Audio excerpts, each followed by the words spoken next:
Бейнебаянды бастамас бұрын айта кетейін. Каналға аз ғана адам жетпей тұр. Подписка басып кетсеңіздер, разы боламын. Бұл оқиға шын өмірден алынған. Жүрегіңізді тебірентетін, ойландыратын шынайы әңгімелерді осы видеодан тамашалаңыз. Айман биыл 55-ті толтырса да, өзін әлі де сергек сезінетін. Қалада өмір сүріп жүргеніне көп жыл болды. Балалары өсіп, өз өмірмен кеткен. Күйеуі бірнеше жыл бұрын қайтыс болғаннан кейін, оның өмірі біршама тынышталып қалған еді. Күнделікті жұмыс, үй, анда-санда туыстармен сөйлесу, бәрі бір қалыпты. Бір күні әпкесі телефон соқты.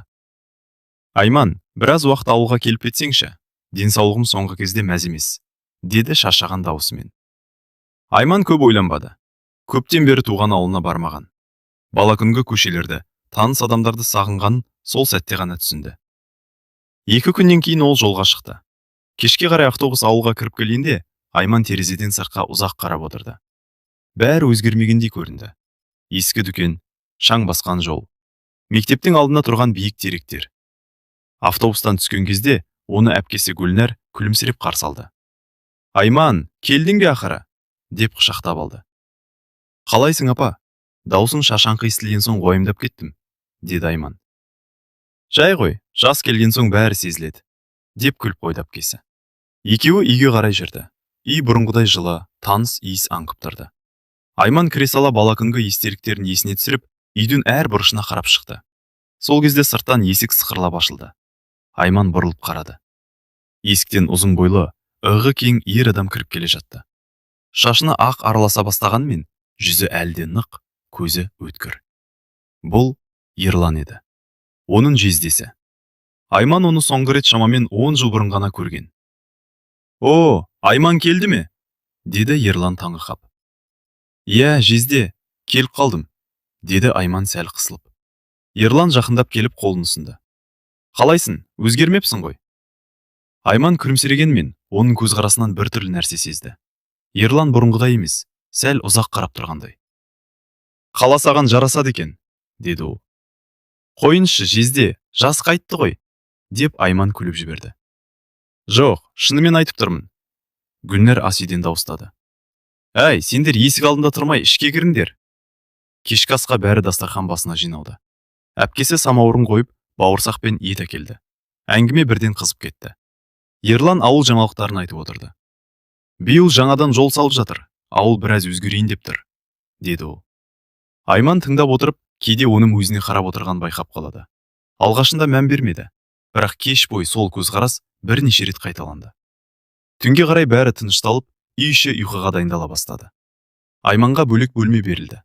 Ол терезені ашып, таза ауыл ауасын жұтып, біраз тұрды. Сол кезде аула жақтан біреудің жүрген дыбысы естілді. Айман терезеден қарады. Ауладағы орындықта Ерлан жалғыз отыр екен. Темекі шегіп отыр. Бір сәтте ол басын көтеріп, терезеге қарады. Екеуінің көздері түйісіп қалды. Айман сәл ыңғайсызданып, пердені тартып жапты. Мүмкін маған солай көрінген шығар, деп ойлады ол. Бірақ жүрегінде түсініксіз бір сезім пайда болған еді. Ол сол түні ұзақ уақыт ұйықтай алмай жатты. Ал сыртта аулада Ерлан әлде біраз уақыт үнсіз отырды. Оның ойында да бір нәрсе қозғалғандай еді. Айман таңертең ерте оянып кетті. Қаладағыдай көлік шуылы жоқ. Тек аулада жүрген тауықтардың қыт-қыттағаны мен алыстан естілген иттердің үргені ғана тыныштықты бұзып тұр. Ол төсектен тұрып, терезені ашты. Таңғы салқын ауа бөлмені толтырды. Ауылдың иісі дымқыл жер. Жаңа шабылған шөп, самауырын түтіні. Бәрі бала кезін есіне түсірді. Ас үйге шыққанда әпкесі Гүлнәр шай дайындап жүрген. «Ерте тұрдың ғой», деді ол. «Әдет қой, қалада да осы уақытта тұрамын», деп жауап берді Айман. Екеуі шай үстінде біраз әңгімелесті. Гүлнәр денсаулығы туралы айтып, ауылдағы жаңалықтарды бөлісті. Біраздан кейін Ерлан да кірді. «Қайырлы таң», деді ол, дауысы баяу. Айман басын изеп амандасты. Ерлан дастарханға отырып, бір сәт үнсіз қалды. Сосын Айманға қарап, «Қала өмір қалай?»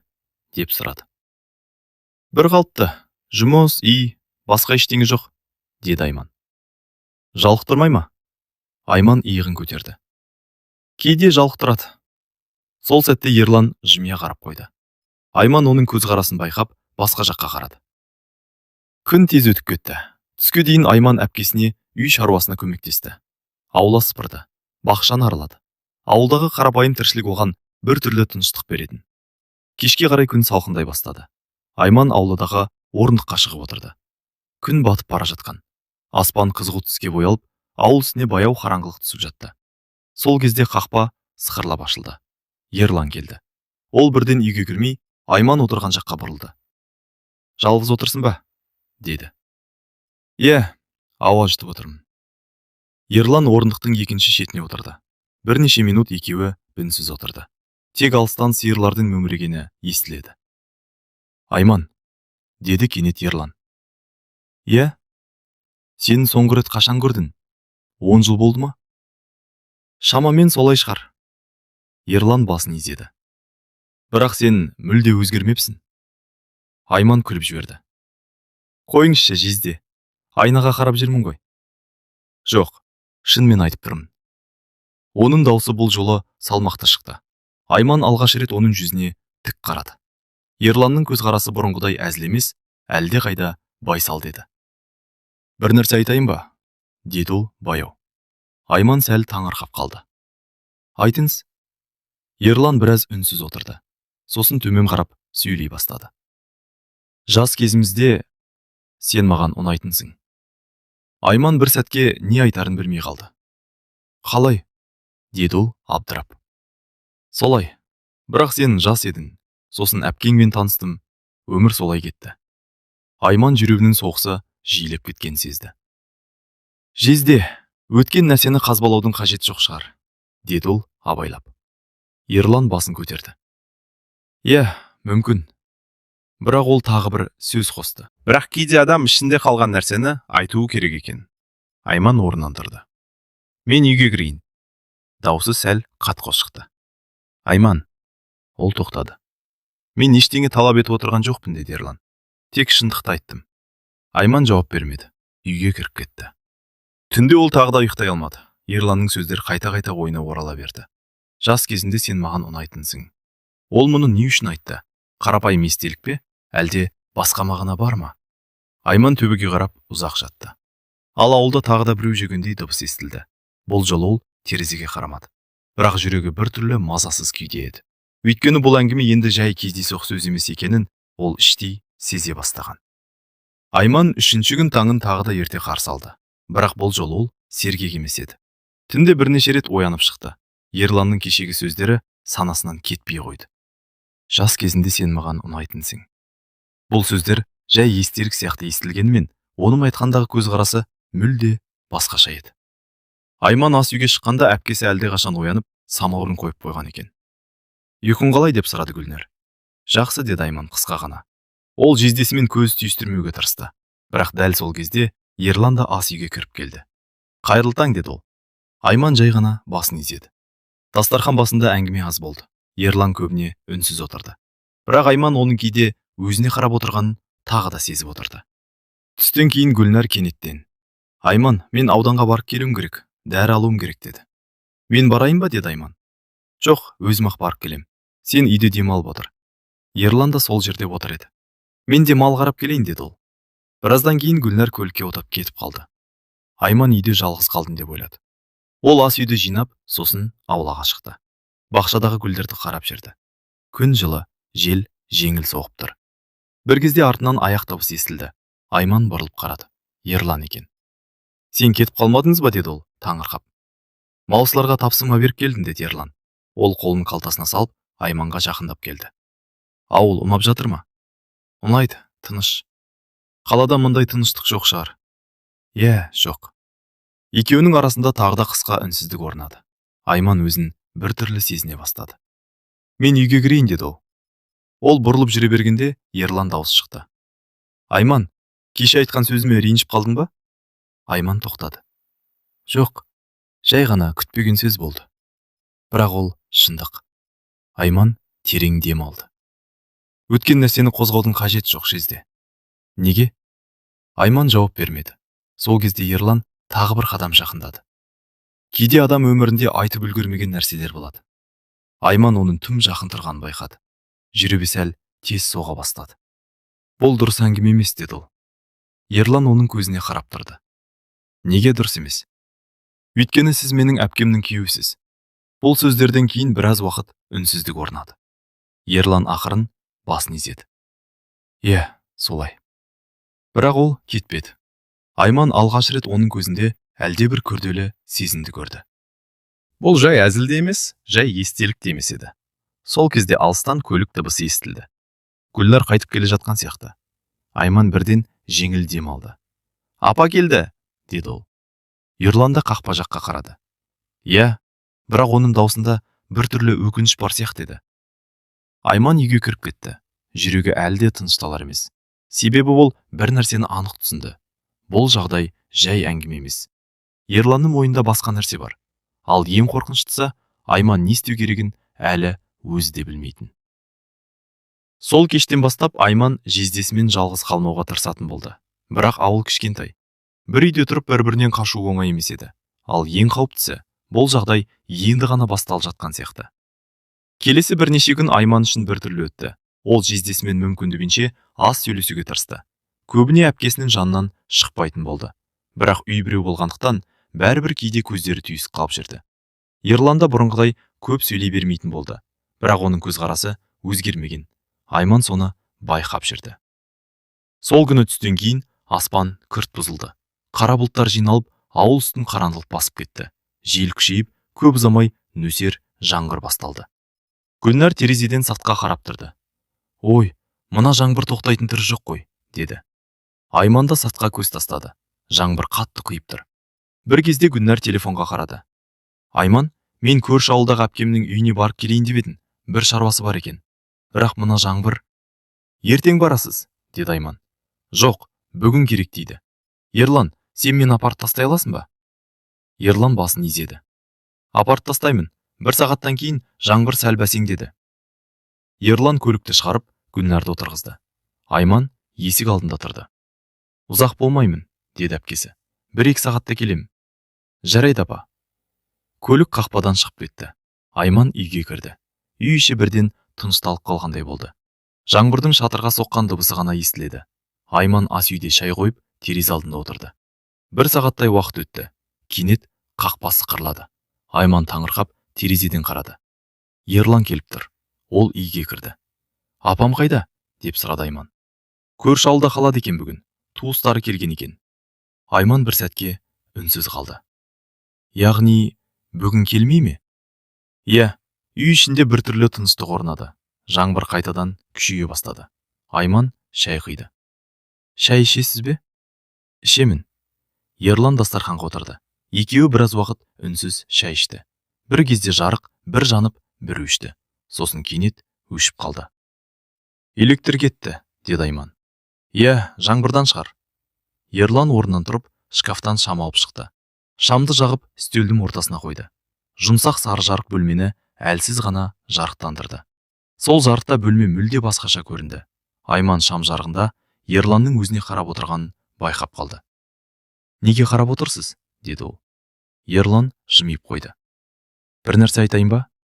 Айман үндемеді. Сен келгеннен бері үйдің іші өзгеріп кеткен сияқты. Қалай? Тірі сияқты. Айман сәл ыңғайсызданып кетті. Жезде, мұндай сөз айтпаңыз. Неге? Өйткен дұрыс емес. Ерлан бір сәт үнсіз қалды. Сосын баяу сөйледі. Айман, мен шын айтып тұрмын. Айман орнынан тұрды. Мен бөлмеме барайын. Ол бұрылып кетпек болғанда Ерланның дауысы шықты. 1 минут. Айман тоқтады. Сен мені жаман адам деп ойлап жүрсің бе? Айман баяу бұрылды. Жоқ, бірақ бұл әңгіме дұрыс емес. Ал сезім дұрыс па бұрыс па деп таңдай ма? Бұл сөз Айманды тосылдырды. Ол не айтарын білмей қалды. Сол сәттен найзағай жарқ етті. Терезе бір сәтке жарқырап кетті. Айман жүрегінің қатты соғып тұрғанын сезді. Үйде екеуі ғана. Сыртта жаңбыр. Найзағай тағы да жарқ етті. Терезеден түскен жарық бір сәтке бөлмені аппақ қылып жіберді. Айман орнында қозғала алмай тұрды. Үйде тек жаңбырдың дыбысы мен шамның әлсіз жарығы ғана бар. Ерлан үстел басында отыр, бірақ оның көзқарасы Айманнан таймайды. Айман, деді ол баяу. Не? Деді Айман, даусы сәл дірілдеп. Сен менен қашып жүрсің. Қашып жүрген жоқпын. Қашып жүрсің. Айман жауап бермеді. Ол жүріп барып терезенің жанында тұрды. Сыртта жаңбыр әлі құйып тұр. Менің келгенім дұрыс болмады, деді ол кенет. Неге? Білмеймін. Бәрі біртүрлі болып кетті. Ерлан орнынан тұрды. Ол баяу ғана Айман тұрған жаққа қарай жүрді. Айман оның жақындап келе жатқанын сезді. Жүрегі қатты соғып тұр. Айман, деді Ерлан. Иә? Сенің де ішіңде бір нәрсе бар. Айман бірден бұрылды. Жоқ. Бар. Жоқ, жезде. Онда неге менің сөздерім саған тыныштық бермей жүр? Айман үндемей қалды. Бұл сұраққа жауап бар еді, бірақ оны айтуға болмайтын. Ерлан тағы бір қадам жақындады. Екеуінің арасы енді өте жақын. Біз ересек адамдармыз, деді ол. Бір-бірімізді түсінеміз. Айман басын шайқады. Бұл дұрыс емес. Неге бәрін дұрыс пен бұрысқа бөле береміз? Айманның жүрегі бұрынғыдан да қатты соға бастады. Ол бір қадам артқа шегінді, бірақ артында қабырға. Ерлан оның көзінен көз алмай тұр. Сол сәтте тағы бір қатты найзағай жарқ кетті. Айман көзін жұмып алды. Жүрегі дүрсілдеп тұр. Бірнеше секунд үнсіздік өтті. Сосын ол баяу ғана: "Мен бөлмеме барайын", деді. Ерлан жолын бөгемеді. Айман тез басып бөлмесіне кіріп кетті. Есікті жауып, қабырғаға сүйеніп тұрды. Жүрегі әлде тынышталмайды. Не болып бара жатыр? Ол өзіне осы сұрақты қайта-қайта қойды. Түн ұзақ өтті. Жаңбыр бір кезде тоқтады. Айман терезеден сыртқа қарады. Аула қараңғы, тыныш. Бірақ оның ойы тыныш емес еді. Ерланның сөздері санасынан кетпейді. Ал ең қорқыныштысы, ол өзін әлсіз сезіне бастаған. Таңға қарай ғана көзі ілінді. Ертеңінде бәрі бұрынғыдай болып көрінді. Гүлнар үйге қайтып келді. Кешегі жаңбыр туралы айтып, күліп жүр. Ерлан да әдеттегідей сабырлы. Бірақ Айман бір нәрсені анық сезді. Кеше түнгі әңгіме жай ғана әңгіме емес. Келесі күндері Айман өзін барынша сабырлы ұстауға тырысты. Әпкесінің жанында бұрынғыдай күліп әңгімелесіп жүр. Бірақ ішіндегі мазасыздық кетпеді. Ерлан да ештеңе болмағандай жүрді. Таңертең мал жайына кетеді. Кешке ғана келеді. Дастархан басында қарапайым әңгіме ғана айтады. Бірақ кейде олардың көздері түйісіп қалады. Сол кезде екеуі де бірден басқа жаққа қарайды. Өйткені екеуі де бір нәрсені жақсы түсінетін. Сол жаңбырлы кештен кейін олардың арасындағы шекара өзгеріп кеткен. Бір күні түстен кейін Гүлнар: "Айман, базарға барып келейік", деді. Жарайды. Екеуі ауылдың шағын базарына барып келді. Көкөніс, сүт, нан алып, үйге қарай жаяу қайтып келе жатты. Ауыл кішкентай, көбі бір-бірін таниды. Көшенің бұрышында көрші әйел Сәлима апай тұр екен. "Ой, Гүлнар, қаладағы сіңлің келді ме?" деді ол. "Иә, келді. Жақсы болыпты. Кеше сен жоқ кезде аулаға кіріп шықтым." Айман елең ете қалды. "Неге?" деді Гүлнар. "Ерланды іздеп едім. Бір шаруам бар еді." Гүлнар жай ғана басын изеді. "Табылмады ма?" Сәлима апай сәл ойланып қалды. "Табылды", деді ол. "Аулада біреумен сөйлесіп тұр екен." Айманның жүрегі сәл дүрс ете қалды. "Кіммен?" деп сұрады Гүлнар. Әйтеуір қараңғы еді. Дәл көрмедім. Сәлима апай бір сәт Айманға қарап қойды. "Мүмкін сен шығарсың, қызым." Айман бірден жауап берді. "Иә, мен болармын." Гүлнар күліп жіберді. "Иә, Айман ғой. Біз үйде болмадық қой." Сәлима апай да басын изеді. "Иә, сол шығар. Бірақ оның көзқарасында бір түрлі күмән бар сияқты еді." Айман бұл әңгімені тез аяқтағысы келді. "Жарайды апай, біз жүрейік." "Жарайды, айналайындар." Екеуі үйге қарай жүріп кетті. Біраз уақыт үнсіздік болды. Сосын Гүлнар күліп: "Мына Сәлима да қызық. Кішкене нәрсені үлкен қылып айтады", деді. Айман ештеңе демеді, өйткені оның ішінде бір қорқыныш пайда болған еді. Кешке Ерлан үйге келгенде Айман оны байқамай тұра алмады. Сәлима апайдың сөзі ойынан кетпей тұр. Ерлан дастарханға отырды. "Базарға барып келдіңдер ме?" деп сұрады ол.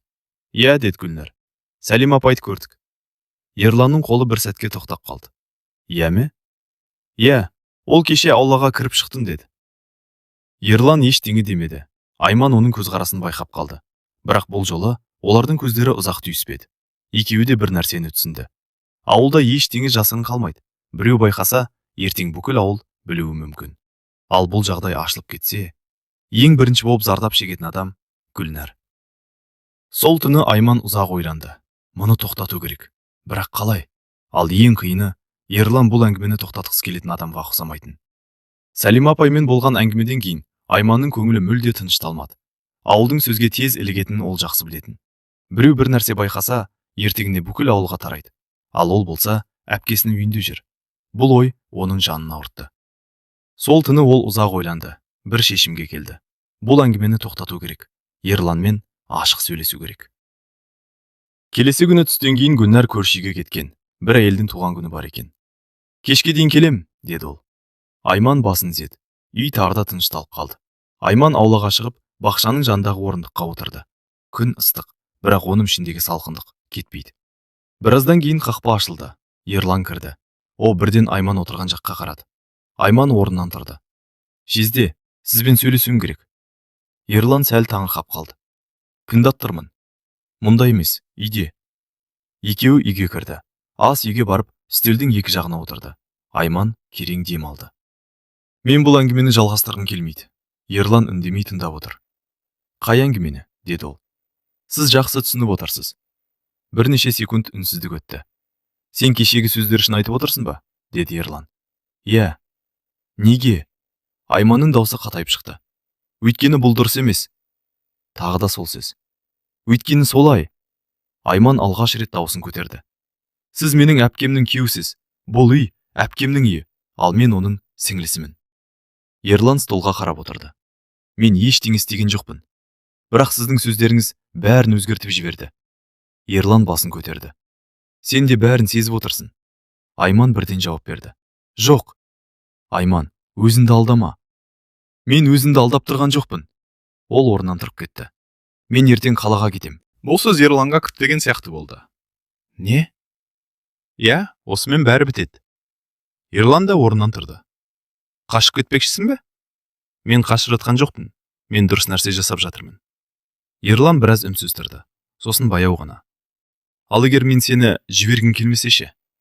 Айман оның көзіне қарады. Бұл сіздің шешіміңіз емес. Айман. Жоқ, Жезде. Бұл жерде тоқтау керек. Үй ішінде ауыр тыныштық орнады. Сол кезде сырттан қақпа дыбысы естілді. Гүлнәр келді. Айман бірден орындыққа қайта отырды. Ерлан да ештеңе болмағандай түр көрсетті. Бірақ екеуі де бір нәрсені түсінді. Бұл әңгімені жай ғана тоқтату оңай болмайды. Өйткені айтылған сөздер енді кері қайтпайды. Ал Айман ертең кетемін деп шешкенімен, сол кеште үй іші бұрынғыдай көрінгенімен, Айманның ішінде бәрі өзгеріп кеткен еді. Ол шешімін қабылдап қойған. Ертең қалаға кетеді. Гүлнәр кешкі ас дайындап жүріп, әдеттегідей сөйлесіп отырды. Айман, сен келгеннен бері үйіміз жанданып қалды. Тағы біраз тұрсаңшы. Бұл сөз Айманның жүрегіне ауыр тиді. Апа, мен ертең қайтайын деп отырмын, деді ол. Гүлнәр таңырқап қалды. Неге? Жаңа ғана келдің ғой. Қалада жұмыстар бар. Гүлнәр басын шайқады. Жарайды, өзің білесің. Ерлан дастархан басында үнсіз отырды. Бірақ Айман оның бұл сөзді естігенін байқап отыр. Түнге қарай бәрі ұйқыға жатты. Айман чемоданын шығарып, заттарын жинай бастады. Киімдерін бүктеп салып жатыр. Ол тезірек кеткісі келеді. Бір кезде есік баяу қағылды. Айман тоқтап қалды. Кім? Деді ол. Мен. Бұл Ерланның даусы еді. Айман есікті ашпады. Не керек? Сөйлесейік. Айтатын ештеңе жоқ. Есік сыртында үнсіздік орнады. Сосын Ерлан тағы да сөйледі. Сен шынымен кетіп бара жатырсың ба? Иә. Неге? Айман ашуланып кетті. Есікті ашып жіберді. Өйткені бұлай жалғаса алмайды. Ерлан есік алдында тұр екен. Біз ештеңе жасаған жоқпыз. Бірақ бәрі соған жақындап бара жатыр. Айманның даусы қатты шықты. Сіз не істеп жатқаныңызды түсінесіз бе? Ерлан үндемеді. Бұл әпкемнің үйі, ал сіз оның күйеусіз. Айманның көзіне жас келіп қалды. Сіз неге бұлай істеп отырсыз? Ерлан баяу жауап берді. Мен ештеңе істеп отырған жоқпын. Мен тек шындықты айттым. Кейбір шындықтарды айтуға болмайды. Үй ішінде ауыр тыныштық орнады. Бірнеше секунд екеуі үнсіз тұрды. Сосын Ерлан төмен қарап. Мүмкін сен дұрыс айтатын шығарсың, деді. Бұл сөзді Айман күтпеген еді. Кейде адам кеш түсінеді, деді Ерлан. Айман ештеңе демеді. Ерлан тағы бір сөз қосты. Мен сені ренжіткім келген жоқ. Ол бұрылып дәлізбен жүріп кетті. Айман есікті жайлап жапты. Жүрегі ауырлап кеткен. Ол төсекке отырып қалды. Бұл жанжал бәрін аяқтағандай көрінді. Бірақ ішінде бір өкініш сезімде пайда болды. Өйткені екеуі де бір нәрсені түсінген еді. Бұл оқиға басталмай тұрып тоқтағанмен, оның ізі жүректерінде қалып қоятын. Түн тыныш өтті. Таңертең Айман ерте тұрды. Чемоданын алып, есік алдына шықты. Күн жаңа ғана көтеріліп келе жатыр. Аула тыныш. Бірақ оның жүрегі ауыр. Ол бұл үйден кетіп бара жатыр. Айман чемоданын көтеріп есік алдында тұрды. Таңғы күннің жұмсақ жарығы ауыл үйін жарқыратып тұрды. Көшеде тыныштық. Тек алыстан сиырлардың мөңірегені естіледі. Ол соңғы рет үйге қарап қалды. Сол жерде өткізген бірнеше күн ішінде жүрегінде жасырын бір сезім пайда болғанын түсінді. Бірақ оны мойындауға еркі жоқ еді. Ол бұл сезімнің дұрыс еместігін жақсы түсінетін. Сол кезде артынан баяу қадамдар естіледі. Айман бұрылды. Ерлан есік алдында тұр. Айман, деді ол. Сен шынымен кетіп барасың ба? Иә, деп жауап берді Айман. Бұл дұрыс шешім. Ерлан үнсіз тұрды. Содан кейін баяу ғана. Мен саған кедергі жасамаймын. Бірақ бір нәрсені білгім келеді. Сен де мені ұмытпайсың ба? Айман көзін жерге түсірді. Бір сәт үнсіздік. Оның жүрегі дүрсілдеп, біраз уақыттан бері құпияда тұрған сезімін жасырғанын өзіне мойындады. Иә, бәлкім ұмытпаймын, деді ол ақырын. Бірақ біз дұрыс жолдан тайып кетпеуіміз керек. Ерлан басын изеді. Оның көзде біртүрлі жылылық қатылды, бірақ ешқандай қадам жасамады. Айман чемоданын көтеріп, соңғы рет үйге қарап қалды. Содан кейін ауыл жолына шықты. Әр қадаммен ол өткен күндерді есіне түсіріп, өзіне сабақ алды. Өмір кейде қиын таңдауларды талап етеді, бірақ кейде дұрыс шешім жүректің сезімін шектеу арқылы табылады. Автобус келе жатыр еді. Айман отырғанда артқа қарады. Ерландың үйдің қақпасынан оны бақылап тұрғанын көрді. Көздері кездесті. Бұл бір қарапайым көрініс сияқты болса да, Айман үшін мәңгілік естелікке айналды. Автобус қозғалды. Айман өз ішіндегі сезімді жеңіп шықты, бірақ жүрегінде бір жылы жасырын із қалды. Өмір жалғасып жатыр, ал ол енді жаңа таңға дайын еді. Осылайша әркім өз таңдауын жасайды. Кейде сезімдерді ұстап тұру, кейде жүректі босату. Бұл өмірдің өзі.